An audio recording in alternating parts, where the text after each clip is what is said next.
Amis internautes, bienvenue sur cette émission de Beneweb TV.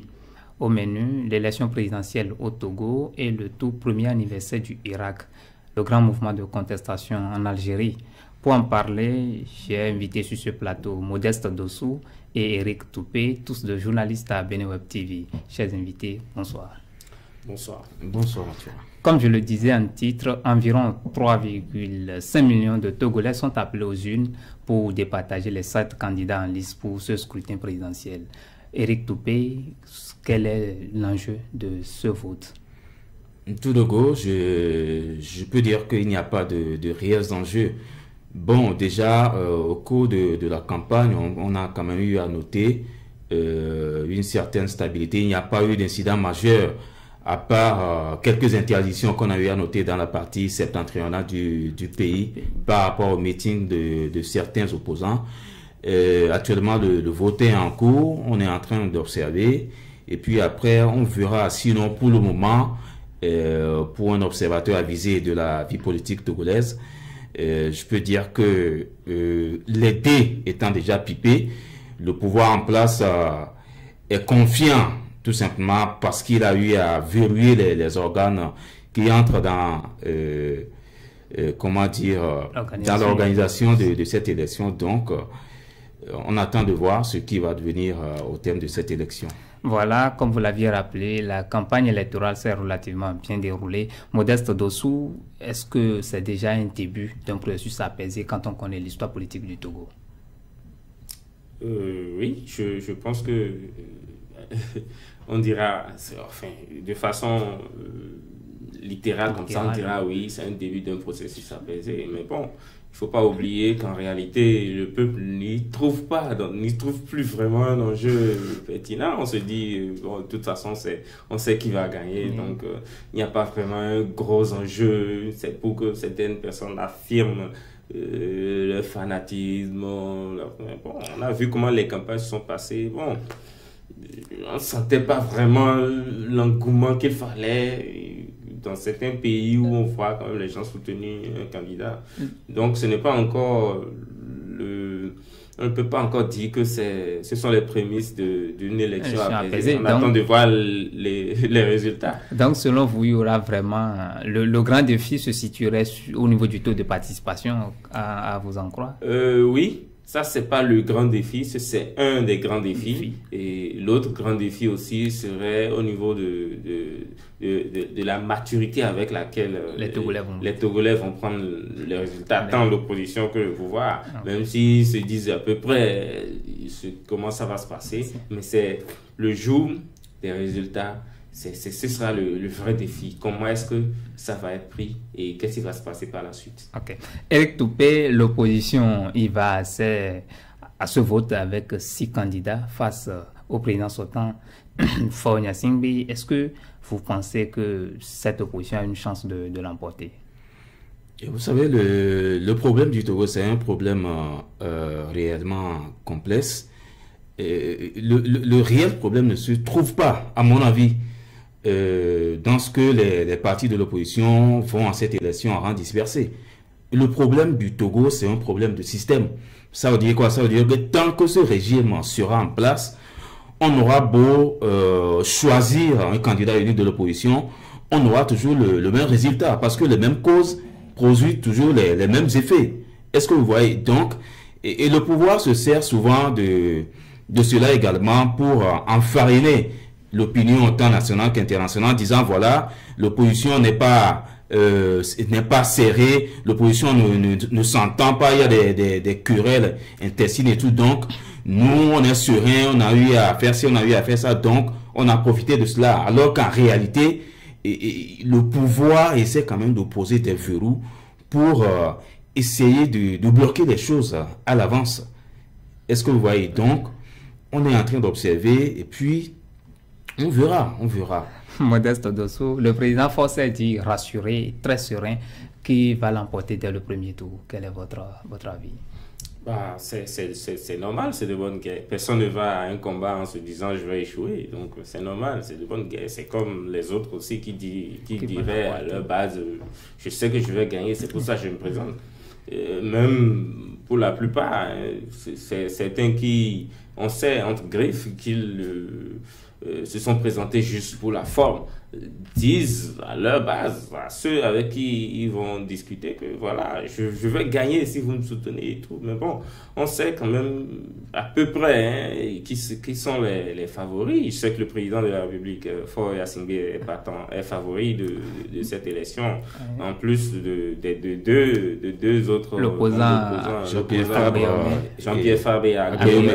Voilà. Le reste, bon, je ne vais pas leur manquer de respect, mais on dira peut-être en griffe, c'est les figurants outsiders, voilà, les figurants de cette élection. Et puis l'autre chose que je voudrais dire par rapport à l'intervention de mon confrère, c'est au niveau des verrous dont il parle. Je pense que le président de la République a, bon, on va pas trop statuer sur ça, mais a tout fait de faire partie celui-là qui pouvait lui poser vraiment le problème. Le monsieur du Tipi Adjadam. Donc je pense que lui, candidat, ça aurait pu être un peu plus sérieux, l'attention aurait pu être moins. Il y a quand même Jean-Pierre Fabre. Oui, Jean-Pierre Fabre, on a vu un peu dans ce pays comment il a été décrié après pour avoir fait un certain pacte, on dira comme ça, avec le pouvoir, avoir concédé certains trucs, on le dit un peu modéré par rapport au parti au pouvoir, par rapport à ceux qui sont au pouvoir. Donc le peuple ne croit pas vraiment en ce qu'il soit l'opposant, l'image de celui qu'ils veulent. Sauf que en réalité, le peuple ne veut pas, il n'y a pas vraiment une idéologie que le peuple actuellement est en train de suivre en suivant l'opposition. Au fait, le seul problème de Faure Gnassingbé aujourd'hui, c'est son nom Gnassingbé que les gens en ont marre d'entendre. Sinon, je ne vois pas ce que propose d'autres. L'opposition, on a vu un peu, l'opposition ne propose pas grand-chose. Voilà. Ok, voilà, Éric Toupé, vous l'aviez dit, est-ce que vous pensez réellement que Jean-Pierre Fabre a vraiment ce côté-là de radical, comme le disaient d'autres observateurs? Oui, si le seul fait de s'opposer à un régime qui plus est dictatorial fait de quelqu'un radical, bon, moi je suis d'accord. Et il faut quand même dire que Jean-Pierre Fabre, il est issu d'un parti qui a été le seul parti de l'opposition à avoir tenu tête au défunt président, le père de l'actuel président, et le général Gnassingbé Eyadema. Et donc, la scission est intervenue au moment où Gilkis Olympio avait voulu se rallier au parti au pouvoir sans pour autant prendre le temps de discuter en amont avec Jean-Pierre Fabre et comparse. Et donc, Jean-Pierre Fabre, il fait quand même partie de... Bon, peut-être c'est à tort ou à raison qu'on le qualifie de radical, c'est parce que c'est quelqu'un quand même qu'on peut tasser d'incorruptible. Voilà, quant à ce qui concerne le fait que les gens l'ont tassé de modéré, d'avoir signé des pactes, tout cela participe des stratégies de diabolisation qui ont été disséminées dans l'opinion par le pouvoir en place. Si on connaît très bien comment fonctionne le régime RPT UNIR, on n'est pas dupe, on n'est pas surpris quand on se retrouve en face de ce genre d'assertion. Ok, je vous relance encore sur la transparence vraiment parce que c'est ça qui est en jeu. La mission d'observation de la société civile ainsi que l'organisation des prélats, les deux n'ont pas eu l'autorisation pour observer ce scrutin. Qu'est-ce qui se passe réellement? Est-ce que ça entache déjà le processus? Eh ben, bien sûr que oui. Et le seul fait qu'il n'y ait pas d'observation comment dire, indépendante, cela n'augure rien de radieux et de bon pour cette élection. Le pouvoir tasse l'Église catholique d'être partisane. Non, peut-être que Monseigneur Philippe Fanoko-Podro a eu à soutenir un candidat. Je crois quand même que c'est une démarche singulière, c'est une démarche particulière. L'Église n'a pas été derrière un candidat ou l'Église n'a pas pondu de communiqué pour dire voilà, je soutiens tel ou tel candidat. Le Monseigneur Philippe Fanoko-Podro est arrivé à un moment a pris le dessus, a dit voilà, nous allons chercher un candidat unique et sur lequel nous allons tous porter nos voix afin que l'alternance tant recherchée puisse se passer sans effusion de sang. Maintenant, par rapport à la concertation nationale de la société civile, dont l'accréditation d'observation ici a été retirée à quelques jours seulement de l'élection, à 4 jours de l'élection. Non mais, on n'a même pas besoin d'être un politologue pour savoir que de par cette entreprise-là, le pouvoir est en train de préparer un coup de force. Maintenant, est-ce que le peuple va rester là sans réagir? On espère que l'ambiance qui a prévalu lors de la campagne présidentielle puisse continuer pour qu'on n'ait pas encore ce qu'on a eu à vivre par le passé. Parce qu'il faut quand même rappeler que cette année, il y a plusieurs élections en Afrique. Et je ne crois pas que les institutions nationales et internationales vont quand même s'attirer encore à régler des crises par-ci et par-là. Voilà, Modeste Dossou, l'accréditation de la société civile a été retirée. Les prêtres, eux, n'ont pas eu vraiment la chance de pouvoir surveiller, observer ce vote. Quel est votre avis? Non, mais écoutez, il y a plus de 2 dizaines, plus d'une vingtaine d'associations de société civile qui ont été accréditées pour observer. Non, la concertation, l'ensemble de l'organisation de la société civile n'a pas été. Ça, c'est une partie de l'organisation. Il y a d'autres organisations qui sont accréditées et qui sont beaucoup. Ce n'est pas toutes les organisations de la société civile. Quand on s'en tient au communiqué de la CENI, ce n'est pas l'ensemble. Ils ont donné le nom de ce, je ne l'ai pas gardé sur moi, mais ce n'est pas toutes les associations de société civile qui ont été offensées. Je crois cette organisation avec environ 300 observateurs sur le terrain qui ont été dont l'accréditation a été retirée. Toutefois, il y a des observateurs, il y a beaucoup d'autres observateurs. Il y a la communauté internationale, même si bon, on peut pas trop compter sur cette communauté internationale et tout. Cependant, bon, je ne dirais pas tout de suite que cela signifie. L'État a dit qu'il s'agissait que cette organisation a fait preuve d'ingérence dans l'organisation, et a pris parti, aurait pris parti et tout. Bon, ça ce sont ces arguments. Maintenant, on peut comprendre quand même que c'est quand même dangereux de prendre un tel acte. Dangereux, et le gouvernement en est entièrement responsable et en est conscient. Et je pense qu'il s'agit peut-être éventuellement de manœuvres pour ne pas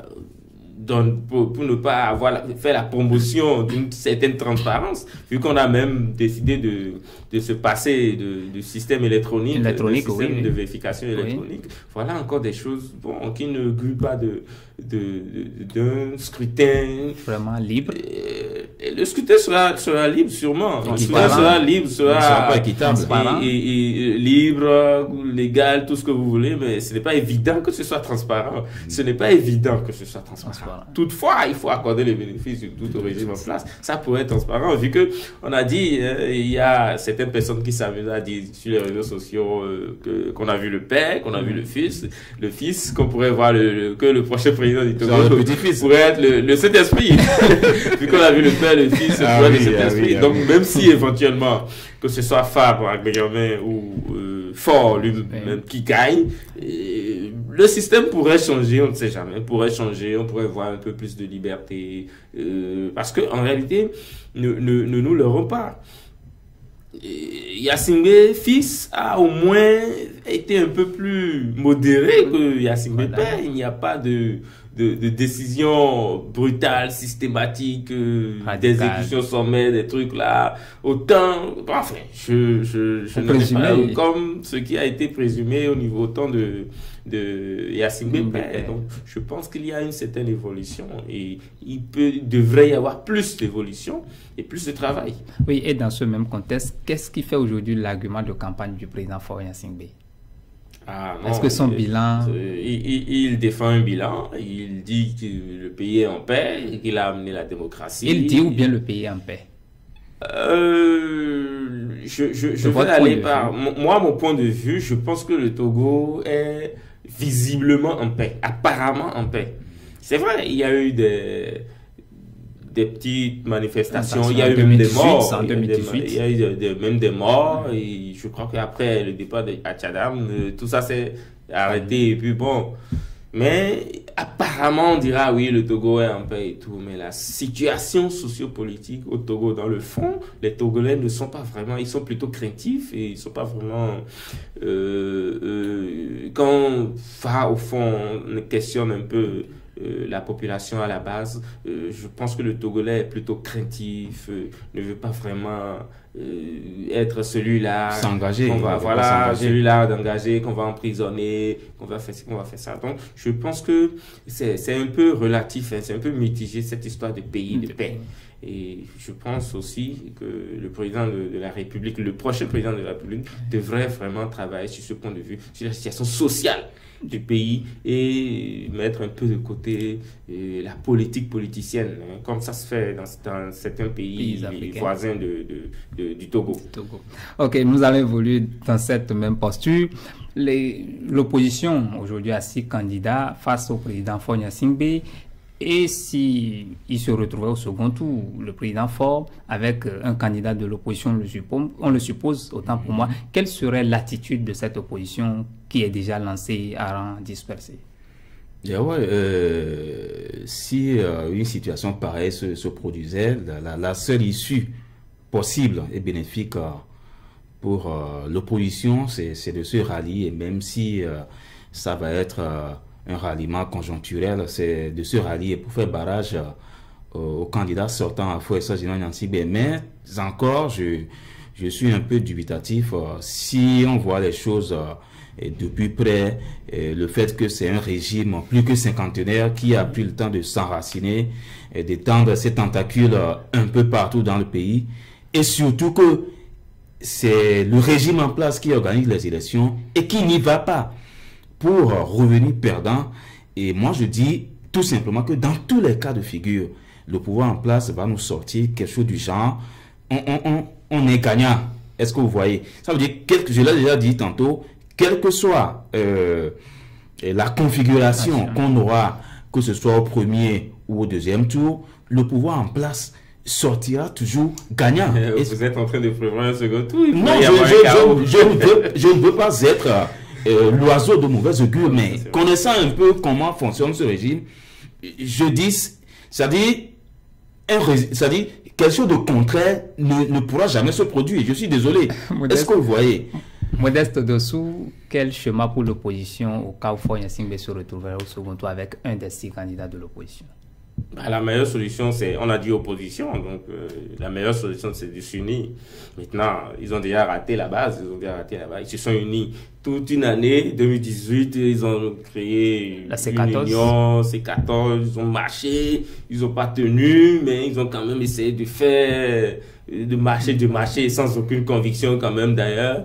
La population a dit ok, nous vous soutenons si vous vous mettez ensemble et tout, ils ont marché jusqu'à l'approche des premières élections, je crois les législatives et tout. L'autre dit je boycotte, l'autre dit je participe pas et tout le monde a disparu.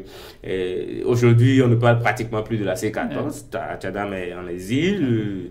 Bon, on ne sait même pas ce que deviennent les autres. Et puis bon, c'est comme ça. On attend l'arrivée des élections et puis on se disperse. Aujourd'hui, il y a 6 candidats de l'opposition contre un seul candidat du pouvoir. Enfin, le président, ça veut dire que dans le régime au pouvoir n'a qu'une seule formation politique solide en plus. Maintenant, ça veut dire que l'opposition actuelle est divisée. Chacun va... Comment vous voulez qu'il gagne? Oui, il gagnerait éventuellement pas. Là aussi, ça justifie votre point de vue parce que quand on prend les 6 candidats de l'opposition, il y avait quand même 5 qui appartenaient à la C14. Voilà, c'est ça, c'est ce que je dis, Vous dites, si vous voulez battre quelqu'un et que vous pensez, vous avez les mêmes objectifs, même si vous n'avez pas les mêmes idéologies. Entre-temps, on dira aussi que M. Faure a aussi les mêmes objectifs et que tous les Togolais ont le même objectif, le développement du Togo, et que c'est la démarche, l'idéologie qui diffère et tout. On suppose que vous êtes membre de l'opposition, vous avez décidé que vous ne voulez plus ce régime, ce parti politique et cet homme aussi au pouvoir. C'est vous. Trouvez quelqu'un et allez-y, allez aux élections normales et gagnez. Et pour gagner, je crois que la meilleure arme, c'est l'union. C'est l'union. Maintenant, vous décidez d'aller en rang dispersé et éventuellement au second tour que vous allez vous unir, mais la base est déjà ratée. Ce n'est pas ce peuple-là qui va les soutenir parce que le peuple dirait, ben, c'est des plaisanteries. Et c'est vrai. Et c'est vrai en plus.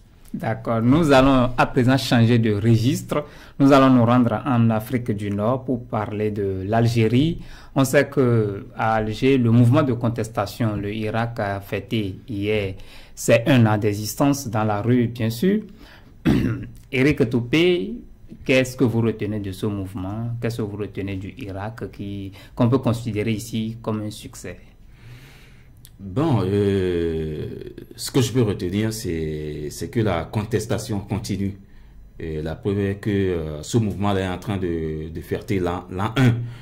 Voilà, c'est depuis février 2019 que les gens, les Algériens sont descendus dans la rue pour s'opposer contre le cinquième mandat du président Abdelaziz Bouteflika.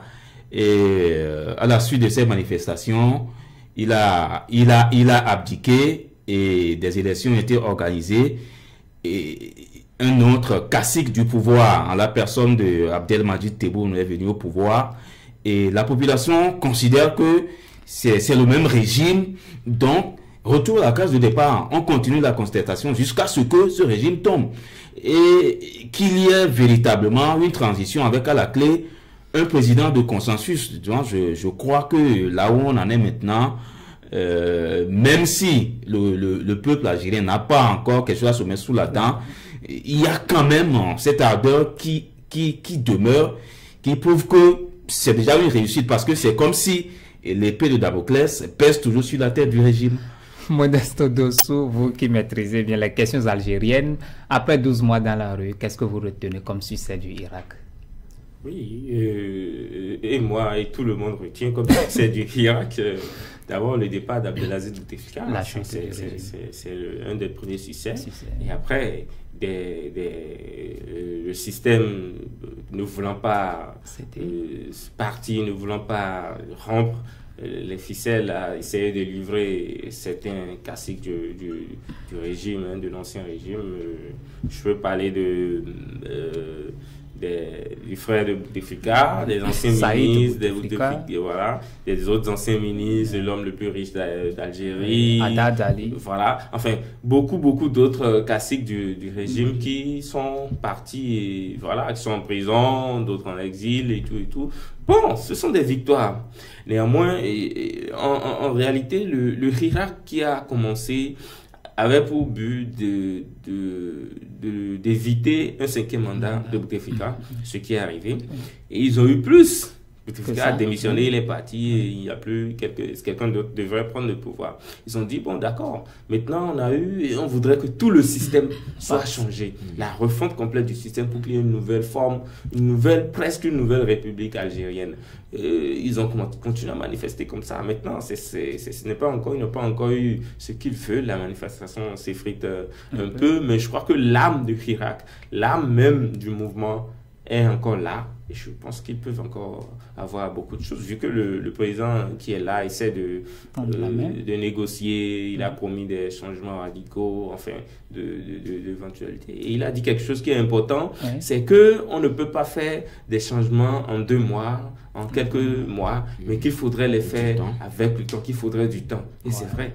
Donc, ce qu'il faut maintenant, c'est de trouver le moyen de négocier avec les manifestants. Voilà, justement là, est-ce que vous ne trouvez pas le mouvement un peu non organisé?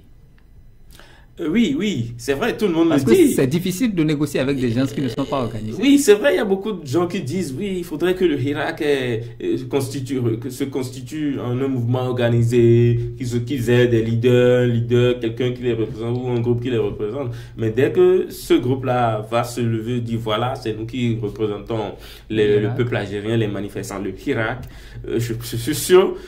Pour la plupart de ce que les Algériens disent, ces gens-là vont commencer par être mis à l'écart, d'autres en prison et tout, et pour casser le mouvement. Et c'est ce que ne veulent pas les manifestants. Ils ne veulent pas donner une âme au mouvement et éventuellement que cela soit retourne eux et qu'on mette les gens là en prison. Parce que si on met des leaders en prison, il y a un jeune qui est en prison actuellement, que tout le monde, j'ai oublié un peu son nom, que tout le monde veut qu'on libère, un jeune, tout ça, qu'on considère comme un des précurseurs de ce mouvement. Mais écoutez, si il y a quelqu'un qui mène le mouvement, forcément le pouvoir qui ne veut pas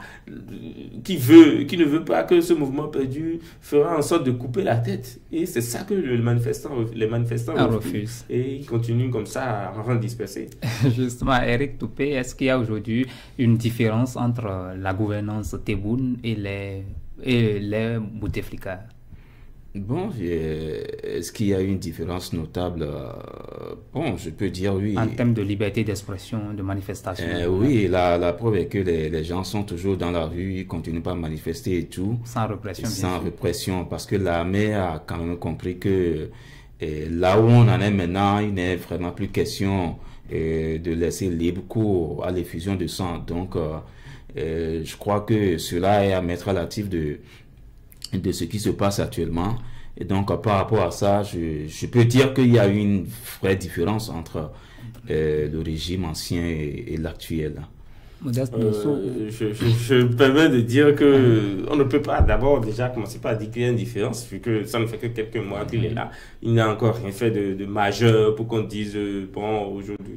Maintenant, vous parlez que le mouvement continue. Oui, le mouvement continue, mais il y a toujours les répressions. C'est vrai qu'au début, l'armée faisait en sorte, la police faisait en sorte de seulement encadrer, mais à un moment donné, ils ont commencé par arrêter les gens et continuent d'en arrêter, Chaque vendredi, il y a des barrages de la police, à des endroits pour éviter que les manifestants se rassemblent pour manifester. Mais à chaque fois, il y a des gens qui sont arrêtés. Même si, entre griffes, je pense qu'il y a un peu d'hypocrisie de la part du président actuel qui dit libérer les manifestants, faire preuve de bonne foi et de libérer certains manifestants. Mais on libère les manifestants, mais on ne libère pas quand même ceux les grandes figures de la manifestation. Ça veut dire qu'on sait que bon, si on les libère, il y aura ça. Alors que pour faire preuve de bonne foi, pour que les gens puissent finir, c'est ces gens-là qu'il faut libérer.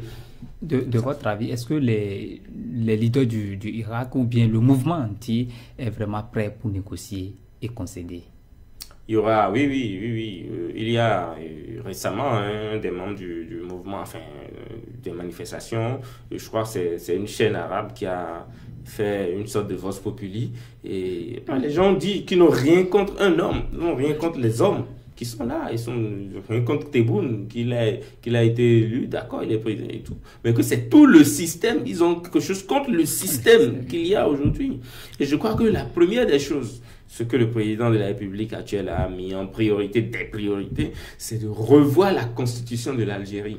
Je crois que pour ça, il faudrait forcément qu'il y ait toutes les couches du pays, représentatives du pays, pour que cette constitution puisse être revue. Je crois que la manière, ce serait forcément de négocier vraiment avec la bonne foi, pour que, la constitution soit revue. Et à partir de là, les réformes, tout ce qui doit être fait serait fait. Est-ce que vous pensez que vraiment il y aurait quand même des compromis entre le régime Tebboune et la rue? Ça va de soi, parce que à l'heure où on est maintenant, je ne crois pas que les manifestants aussi auront à gagner en restant campés dans leur position. Il faut que, à un moment donné, chacun accepte d'aller à la table de négociation et de discuter véritablement par rapport à tout ce qui peut conduire à trouver un terrain d'entente pour que le pays puisse quand même aller de l'avant. Est-ce que vous voyez? Donc, je crois que chacun a intérêt à véritablement revoir ses positions, à mettre de l'eau dans son vin pour qu'il puisse s'asseoir et discuter véritablement et refondre carrément le système. Chacun fasse des propositions qui puissent aller dans le sens de je sais pas, d'une transition comme le peuple demande depuis 12 mois. Et puis après, essayer de trouver un dirigeant consensuel. Voilà, essayer de trouver un dirigeant consensuel. Voilà, amis internautes de BeneWeb TV, c'est sur ces mots que prend fin l'émission Point de vue de ce samedi 22 février. Merci de nous avoir suivis et à très bientôt.